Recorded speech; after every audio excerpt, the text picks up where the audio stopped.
Doctor कोणाला व्हायचंय? किती किती मुलं आहे? एक, हा, 1 2 3 4. माननीय शिक्षण मंत्री दीपक केसरकर साहेब, मला तुम्हाला ह्या गोष्टीकडे लक्ष असं वेधायचं आहे.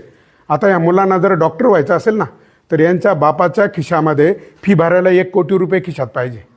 आणि हे शेतकऱ्याची मुलं आहे, हे डॉक्टर होतील का? मग यांचे जे एवढे चांगले छान स्वप्न आहे, हे आपण पूर्ण करू शकतो का? हे पूर्ण होतील का? मग याला जबाबदार कोण?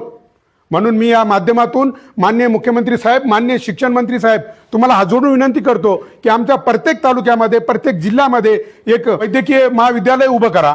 महाराष्ट्रामध्ये शेतकऱ्याला काही नकोय. शेतकऱ्याच्या मुलाला त्याच्यामध्ये गट्स असतील ना, एखादा भिकारी जरी असेल, भीक मागून जरी जेवणाची उपजीविका करत असेल, त्याच्या मुलामध्ये जरी शिकण्याचे गट्स असतील ना, त्याला सुद्धा डॉक्टर, इंजिनियर, कलेक्टर होता आलं पाहिजे. आता ह्या शाळांमध्ये फक्त गरिबाची मुलं आहे, त्या घरामध्ये अधिकारीच तयार होऊ द्यायचा नाही.